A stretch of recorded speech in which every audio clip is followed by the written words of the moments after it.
नमस्कार, good morning, सुप्रभात। कैसे हो? उम्मीद करता हूँ आप एकदम अच्छे होंगे और तैयारी आपकी एकदम शानदार चल रही होगी। तैयारी किस चीज़ की कर रहे हो जल्दी से कमेंट बॉक्स में बता देना। आप पटवार, ग्राम चौक, RS mains, REET, first grade, second grade, jail प्रेरी, किसकी तैयारी कर रहे हो वो मुझे कमेंट बॉक्स में एक बार जरूर बताना। आप देखिए, राजस्थान डेली करंट अफेयर के सेशन के अंदर लगभग पिछले 6 महीनों से डेली आपको मेरी क्लास मिल रही होगी। उसी कड़ी के अंदर आज की क्लास में अपन 5 मार्च 2025 का जो भी राजस्थान का मोस्ट इंपोर्टेंट करंट अफेयर है उसको डिटेल एनालिसिस और स्टैटिक्स जीके के साथ कवर करने वाले हैं। इसके साथ क्लास के अंत में अपन सुजस की पत्रिका को देखेंगे। सुजस की पत्रिका राजस्थान के प्रत्येक एग्जाम की दृष्टि से बहुत इंपॉर्टेंट है क्योंकि इसमें से अच्छे खासे क्वेश्चन आते हैं, या मैं यूं कहूं कि राजस्थान करंट अफेयर के अंदर 99% करंट अफेयर के क्वेश्चन सुजस की पत्रिका में से आते हैं। इसीलिए आपको सुजस की पत्रिका डेली पढ़ना है। और एक चीज का ध्यान रखना है, इस क्लास की पीडीएफ को लेना है क्योंकि पीडीएफ के अंदर प्रत्येक क्वेश्चन के नीचे डिटेल एनालिसिस लिखा होगा सिस्टमेटिक तरीके से नोट्स के फॉर्मेट में। इसके अलावा जहां पर सारे क्वेश्चन खत्म होंगे उसके नीचे सुजस की पत्रिका की कटिंग आपको दे रखी होगी, वही कटिंग होगी जो एग्जाम की दृष्टि से इंपॉर्टेंट है। ठीक है, तो सारा पैकेज आपको मिल रहा है। एक बार क्लास देख लिया करो, एक बार इसकी पीडीएफ पढ़ लिया करो। बाकी ये पीडीएफ अगर आपके पास सेव रहेगी तो एग्जाम टाइम आपको बहुत हेल्पफुल होगी ये। इसके अलावा मंथली पीडीएफ भी आती है अपनी, वीकली तो नहीं आती है, मंथली आती है। बाकी जब भी एग्जाम होता है तो एग्जाम से पहले हम 6-12 महीने की एक साथ मर्ज करके आपको दे देते हैं, तो आप वो भी ले सकते हो, कोई बड़ी चीज़ नहीं है। पीडीएफ बिल्कुल फ्री ऑफ कॉस्ट है, कोई चार्जेस नहीं है उसके।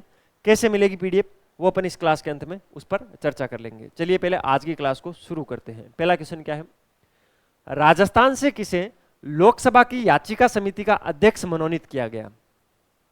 राजस्थान से एक व्यक्ति है जिनको लोकसभा की याचिका समिति का अध्यक्ष नियुक्त किया गया है। भाई मनोनीत किया गया है, नियुक्त नहीं, मनोनीत किया गया है लोकसभा की याचिका समिति का। अब आपसे पूछा है वो व्यक्ति है कौन?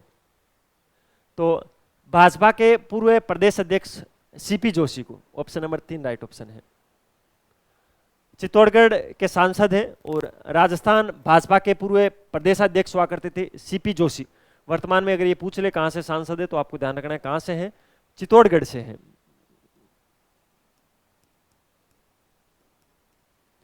तो चित्तौड़गढ़ से सांसद और राजस्थान भाजपा के पूर्व प्रदेश अध्यक्ष सीपी जोशी को लोकसभा की याचिका समिति का अध्यक्ष मनोनीत किया गया है।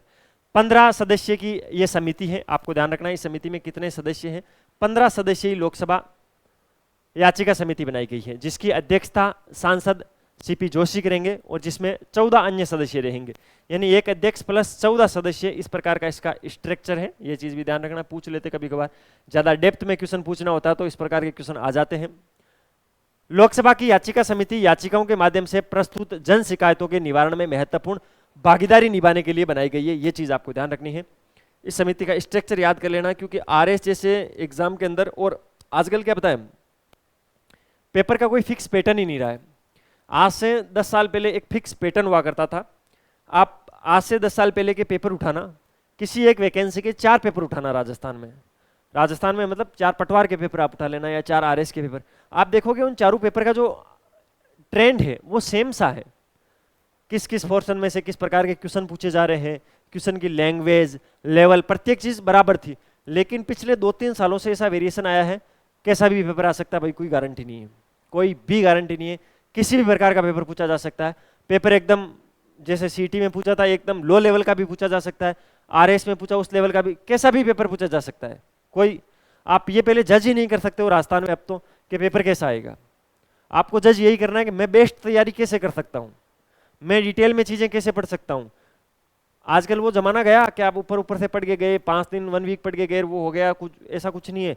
5 दिन करंट अफेयर पढ़ के गए, आपका सिलेक्शन हो गया। जितना डेप्थ में पढ़ोगे उतने ही सिलेक्शन की संभावना ज्यादा है क्योंकि पेपर का कोई भी अपन पहले कोई कुछ अपन डिसाइड कर ही नहीं सकते, कटअप यहाँ जाएगी या पेपर ऐसा आएगा, पेपर कैसा भी आ सकता है। ठीक है, ये चीज आपको ध्यान रखनी।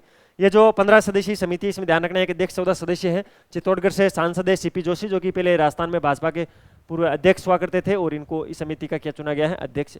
समिति का नाम क्या है, लोकसभा की याचिका समिति, जो कि लोकसभा में लगने वाली याचिकाओं पर कार्य करेगी। नेक्स्ट क्वेश्चन क्या है, राजस्थान के किस जिले में जल संकट और बाढ़ सूखे की समस्या पर चर्चा के लिए 25 और 26 फरवरी को 2 दिवसीय विश्व जल सम्मेलन का आयोजन हुआ। भाई विश्व जल सम्मेलन का आयोजन कहाँ पर हुआ था? वैसे ये क्वेश्चन मैंने आपको करवा दिया है सूजस की पत्रिका में, उसी दिन मैंने आपको बता दिया था, लेकिन ये मैंने क्वेश्चन की फॉर्मेट के अंदर नहीं दिया था और मुझे लगा कि ये इंपॉर्टेंट है, आपको देना चाहिए। तो जल संकट और बाढ़ सूखे की समस्या पर चर्चा के लिए 2 दिवसीय 25 से 26 फरवरी को विश्व जल सम्मेलन का आयोजन उदयपुर में हुआ था। ऑप्शन नंबर 1 इस क्वेश्चन के परिप्रेक्ष्य में राइट ऑप्शन है। तो आपको ध्यान रखना है, जल संकट और बाढ़ सूखे की समस्या पर चर्चा के लिए उदयपुर के अंदर भी कहां पर? जनार्दन राय नागर राजस्थान विद्यापीठ डीम्ड टू बी यूनिवर्सिटी के अंदर 25 और 26 फरवरी को 2 दिवसीय विश्व जल सम्मेलन का आयोजन हुआ। अब ये मैंने जो यूनिवर्सिटी का नाम बोला ना, ये डिटेल जो फैक्ट मैं आपको बता रहा हूँ, बार बार बोल रहा हूँ, डिटेल फैक्ट की पीडीएफ लेनी है, उसके अंदर मिल जाएगी। विद्यापीठ तरुण भारत संघ कीवा के संयुक्त सहयोग से इसका आयोजन करवाया गया। विद्यापीठ तरुण भारत संघ कीवा के संयुक्त सहयोग से यह सम्मेलन आयोजित हुआ था। 2 बार मैंने आपको बोल दिया है, तीसरी बार वापस बोल रहा हूँ, विद्यापीठ तरुण भारत संघ और कीवा के संयुक्त सहयोग से यह सम्मेलन आयोजित हुआ था। क्यों बोल रहे हो? जब 3 संस्थाओं के द्वारा किसी सम्मेलन का आयोजन करवाया जाता है ना, तो आपको पता होना चाहिए, आपके जो वनडे एग्जाम होते हैं उसमें 4 ऑप्शन पूछे जाते हैं। अब आपसे क्या पूछा जा सकता है? जो विश्व जल सम्मेलन का आयोजन उदयपुर के अंदर हुआ था उसमें किस संस्था की भागीदारी नहीं थी? 3 संस्थाओं की थी, तो ऑप्शन में 3 वो रहेगी, एक जो नहीं है वो रहेगी। इसीलिए कहीं भी अगर 3 चीजें या 4 चीजें होना तो उसको याद कर लिया करो, वनडे एग्जाम में इंपॉर्टेंट चीजें, अंदर की बात बता रहा हूं, ठीक है। तो विद्यापीठ तरुण भारत संघ और कीवा के संयुक्त सहयोग से यह सम्मेलन आयोजित हुआ था। सम्मेलन का उद्देश्य था बाढ़ और सूखे के कारणों को समझना और उनके समाधान के लिए कार्य योजना बनाना, कि भाई बाढ़ क्यों आती है, सूखा क्यों पड़ता है, उनके कारणों को समझो, अगर ये आ जाते हैं तो इसके लिए कार्य योजना बनाओ, तैयार रहो पहले से, अपन कैसे इनसे निपटेंगे, ये सारी चीजें आपको ध्यान रखनी है। इसमें से कोई सा भी फैक्ट एग्जाम में पूछा जा सकता है। अब चलते हैं भाई अगले क्वेश्चन पे। आज का अपना अगला क्वेश्चन क्या है? राजस्थान में किस जिले में जल्द ही लेपर्ड सफारी शुरू की जाएगी? भाई राजस्थान में 2 नई जगह पर लेपर्ड सफारी की शुरुआत होगी, एक तो अजमेर में, एक उदयपुर में। इसीलिए इस क्वेश्चन के परिप्रेक्ष्य में राइट ऑप्शन है उपरोक्त दोनों, ऑप्शन नंबर 3 राइट ऑप्शन है। राजस्थान के अंदर 2 जगह नई लेपर्ड सफारी की शुरुआत होगी, एक तो उदयपुर और एक अजमेर के अंदर। ये क्वेश्चन आ सकता है, लेकिन इनमें 2 जगह बहुत इंपॉर्टेंट है, 2 घाटियां बहुत इंपॉर्टेंट है। एक तो अमृत महादेव घाटी पड़ती है उदयपुर में,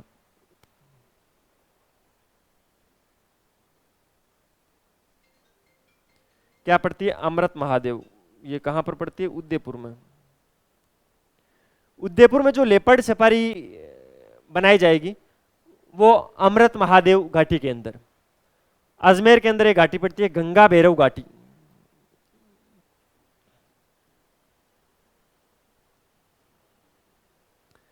गंगा भैरव कहां पड़ती है? अजमेर में। अजमेर में जो लेपर्ड सफारी की शुरुआत होगी वो इस घाटी के अंदर होगी, गंगा भैरव के अंदर। तो अब ये क्वेश्चन अगर एज इट इज नहीं आके राजस्थान जीके में पूछा जा सकता है, गंगा भैरव घाटी कहां पर है? अभी खबरों में रही है तो अजमेर के अंदर है। अमृत महादेव घाटी कहां पर है? उदयपुर के अंदर है। इन दोनों घाटियों पर लेपर्ड सफारी की शुरुआत होगी, तो ध्यान रखना है, सबसे इंपॉर्टेंट ये 2 नाम है, गंगा भैरव और अमृत महादेव। गंगा भैरव अजमेर में है, अमृत महादेव उदयपुर के अंदर है, और राजस्थान में यहाँ पर जल्दी लेपर्ड सफारी की शुरुआत होने वाली है। ये सारे डाटा आपको याद करने हैं। अब चलते हैं नेक्स्ट क्वेश्चन पे। आज का अपना अगला क्वेश्चन क्या है? राजस्थान सरकार के आयुष विभाग की ओर से राज्य स्तरीय आरोग्य मेला 2025 कहां आयोजित किया गया? देखो, राज्य स्तरीय आरोग्य मेला 2025 है, उसका आयोजन किसने किया था? आयुष विभाग ने किया था। पहले तो ये चीज पकड़ लो क्वेश्चन में से, ठीक है।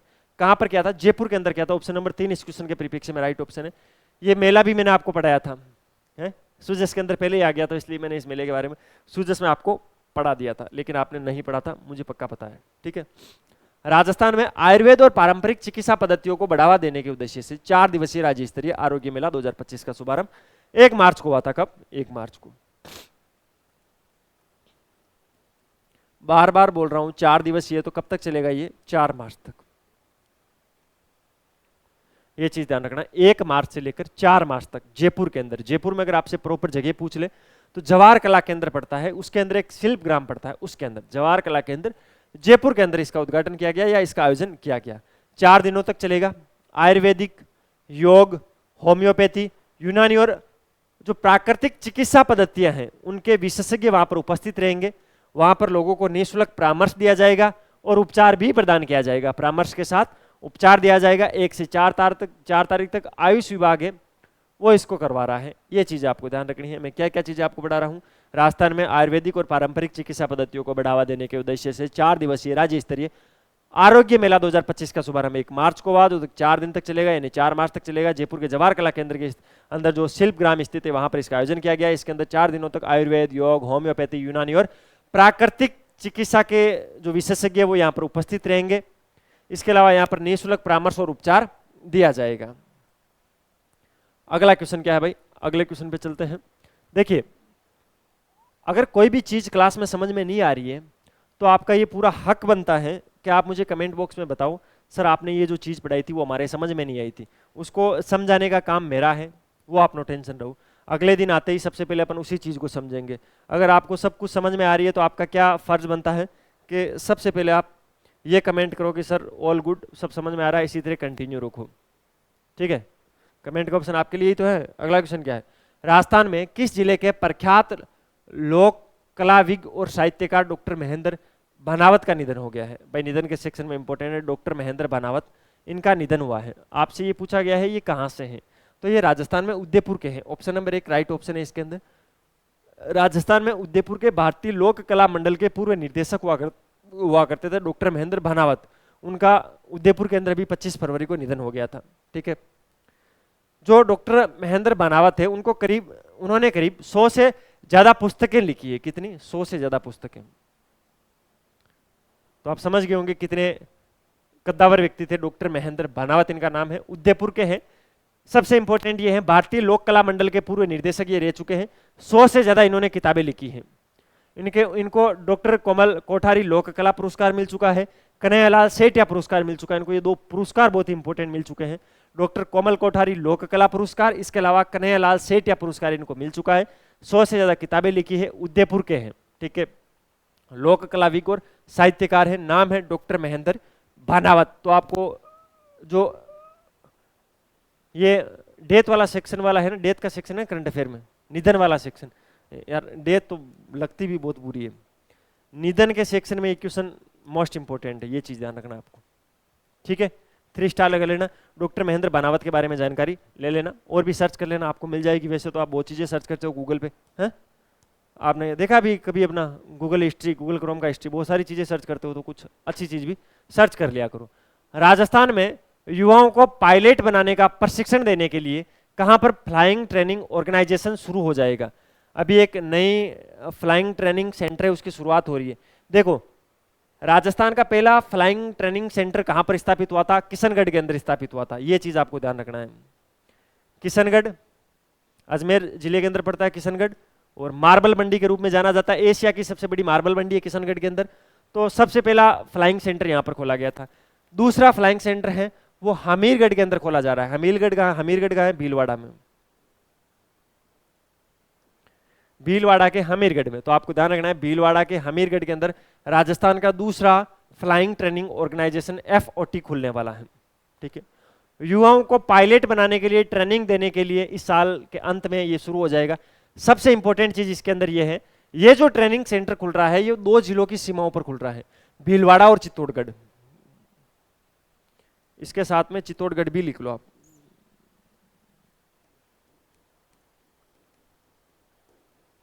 भीलवाड़ा और चित्तौड़गढ़, क्या भीलवाड़ा और चित्तौड़गढ़ आपको विशेष ध्यान रखना है, इन दोनों की सीमाओं पर ये खुलने वाला है। ये लो, ठीक है, 2 जिलों की सीमाओं पर खुलने वाला है। 500 करोड़ रुपए का इसके अंदर खर्चा होगा, जिसके लिए अभी rising Rajasthan investment summit meet हुई थी 9 से लेकर 11 दिसंबर 2024। उस टाइम ये समझौता हुआ था, 500 करोड़ रुपए का MOU हुआ था, और इसके बाद में ये हमीरगढ़ भीलवाड़ा के अंदर खुलेगा। भीलवाड़ा और चित्तौड़गढ़ 2 राज्यों की सीमाओं, 2 जिलों की सीमाओं पर इसको ओपन किया जा रहा है। ये चीज आपको विशेष ध्यान रखनी है। अब आ गई भाई सूजस की पत्रिका। सूजस की पत्रिका में क्या इंपॉर्टेंट चीजें वो देख लेते हैं। सर्कुलर इकोनॉमी इंसेंटिव स्कीम बनाएंगे मुख्यमंत्री। 12वां क्षेत्रीय 3R और सर्कुलर इकोनॉमी फोरम समारोह कहां पर हुआ था? जयपुर के अंदर हुआ था। ये आपसे याद रखना है, आपसे एग्जाम में पूछा जा सकता है। इंडिया करंट अफेयर में ये चीज मैंने आपको पढ़ाई थी। क्या 12वां क्षेत्रीय 3R और सर्कुलर इकोनॉमी फोरम समारोह कहां पर हुआ था? जयपुर के अंदर हुआ था। मुख्यमंत्री श्री भजनलाल शर्मा ने कहा कि जलवायु परिवर्तन, जैव विविधता की हानि एवं प्रदूषण जैसी चुनौतियों से निपटने के लिए सर्कुलर इकोनॉमी अत्यंत प्रभावी माध्यम है। इस व्यवस्था में अपशिष्ट को रिसाइकिल और रीयूज किया जाएगा, जिससे ऊर्जा की खपत घटती है और नवीनीकरण ऊर्जा को बढ़ावा मिलता है। राजस्थान सरकार भी इस दिशा में कई महत्वपूर्ण कदम उठाकर मिशन में अग्रणी भूमिका निभा रही है। श्री शर्मा सोमवार को राजस्थान इंटरनेशनल सेंटर जयपुर में आयोजित 12वें क्षेत्रीय 3R और सर्कुलर इकोनॉमी फोरम समारोह को संबोधित कर रहे थे। मुख्यमंत्री जी ने कहा, राज्य में पर्यावरण प्रबंधन केंद्र की स्थापना की गई है ताकि कचरा प्रबंधन और रिसाइकिलिंग को ज्यादा प्रभावी तरीके से किया जा सके। साथ ही ट्रीटेड वाटर के उपयोग के लिए नई नीति तैयार की जा रही है। मुख्यमंत्री सद्भावना केंद्रों के जरिए नागरिकों को अनुपयोगी वस्तुओं के दान और पुनर्उपयोग की सुविधा भी दी जा रही है। तो आपको ध्यान रखना है, मुख्यमंत्री सद्भावना केंद्र क्या है, इसके बारे में मैंने आपको अच्छे से पढ़ाया था और आज वापस इसको यहाँ पर मेंशन किया है, तो इसको क्या करना है, पढ़ना है। मुख्यमंत्री जी ने कहा कि हमने राजस्थान में कचरा प्रसंस्करण की क्षमता को 21 लाख मीट्रिक टन से बढ़ाकर इसे दुगुने से भी ज्यादा यानी करीब 45 लाख मीट्रिक टन करने का लक्ष्य रखा है। वेस्ट टू एनर्जी योजनाओं के तहत कंपोस्ट, आरडीएफ और जैविक उर्वरक उत्पादन पर भी जोर दिया जा रहा है। शहरी क्षेत्रों में एमआरएफ प्लांट के जरिए प्लास्टिक और रिसाइकिल योग्य सामग्री को अलग कर ई वेस्ट, बैटरी वेस्ट और खतरनाक कचरे का निस्तारण किया जा रहा है। पिछले 50 वर्षों में प्राकृतिक संसाधनों का दोहन लगभग 400% बढ़कर 106 बिलियन टन के आंकड़े को भी पार कर चुका है। चिंता की बात यह है कि इसमें से 90% से अधिक संसाधन बर्बाद हो जाते हैं और केवल 8.6% ही वैश्विक अर्थव्यवस्था में वापस आ पाते हैं। ये स्थिति धरती को संकट में डाल रही है और जलवायु परिवर्तन, जैव विविधता की हानि एवं प्रदूषण जैसी समस्याओं से गहराती जा रही है, ऐसा बजरलाल जी ने बोला था। केंद्र सरकार ने सर्कुलर इकोनॉमी के लिए रोड मैप तैयार किया। राजस्थान ने ग्रीन टेक्नोलॉजी और सतत विकास की अलग अलग पहलें की थी। पर्यावरण संरक्षण में रिड्यूस, रीयूज और रिसाइकल प्रभावी माध्यम है। 3R है ना, 3R का मतलब यही हुआ, 3R है 3R का मतलब। एक R का मतलब हुआ रिड्यूस, एक R का मतलब हुआ रीयूज, एक R का मतलब हुआ रिसाइकिल। ठीक है, तो ये ध्यान रखना है। इनके बारे में जो भी चीजें लिखी हुई है वो आपको याद रखनी है। ये था भाई 5 मार्च 2025 का राजस्थान का मोस्ट इंपोर्टेंट करंट अफेयर, जिसको मैंने सुजस की पत्रिका के साथ आपको कवर करवाने की कोशिश की। अगर आपको वीडियो की क्वालिटी, कंटेंट की क्वालिटी और हमारी मेहनत अच्छी लग रही है तो लाल वाला बटन दबाकर चैनल को सब्सक्राइब जरूर करना, बेल वाला आइकन प्रेस करना। उससे क्या होगा, नए वीडियो की नोटिफिकेशन आपको सबसे पहले मिलेगी और हमें मिलेगा मोटिवेशन। अच्छे अच्छे कमेंट क्या करो, इससे दिल एकदम खुश हो जाता है, गदगद एकदम मस्त मजा आ जाता है। ठीक है, ये नंबर है 9887809083। आपको क्या करना है, इस पर कॉल या मैसेज करना है। सर आपकी जो डेली करंट अफेयर की क्लास होती है उसकी हमें पीडीएफ चाहिए। पीडीएफ बिल्कुल फ्री ऑफ कॉस्ट है, पीडीएफ का कोई भी सिंगल रुपये नहीं देना आपको, कोई चार्जेस नहीं है। ठीक है, तो एक बार मैसेज कर देना, उसके बाद में आपको रेगुलर अपना आप मिलती रहेगी। मैसेज एक बार करना है, ठीक है, उसके बाद तो आप खुद परेशान हो जाओगे पढ़ते पढ़ते। रेगुलर पीडीएफ मिलेगी क्लास के बाद। ठीक है, ये अपनी वेबसाइट है infusionnotes.com के नाम से। यहाँ पर क्या मिलता है, राजस्थान में किसी भी गवर्नमेंट एग्जाम की तैयारी कर रहे हो उस एग्जाम के बारे में जाके इस वेबसाइट पे सर्च करना। वहाँ पर hand written notes according to syllabus, जिसमें short tricks to the point चीज़ें बहुत ही शानदार तरीके से लिखी हुई है, हाथ से लिखे हुए नोट्स हैं, आपको घर पे डिलीवर हो जाएंगे। डिलीवरी चार्ज नहीं लगेगा, डिलीवरी चार्ज बिल्कुल फ्री है, होम डिलीवरी फ्री है इसके अंदर। ये अपनी इंस्टाग्राम हैंडल है infusion/notes के नाम से, इसको भी जरूर फॉलो करना। यहाँ पर अच्छी अच्छी रील मिलेगी। अच्छी अच्छी क्या मतलब, एकदम सर ऐसा मजा आ जाए वो रील, हाँ पढ़ाई की मिलेगी, मजा आ जाए। ठीक है, तो पढ़ लेना जाके, इसको एजुकेशनल न्यूज़ यहाँ पर आती करती रहती है, तो इसको भी फॉलो कर लेना। ठीक है, बाकी एकदम सब बढ़िया है। मिलते हैं कल फिर नए सेशन के साथ, तब तक अपनी तैयारी जारी रखो, अपने स्वास्थ्य का ध्यान रखो। टेक केयर, जय हिंद।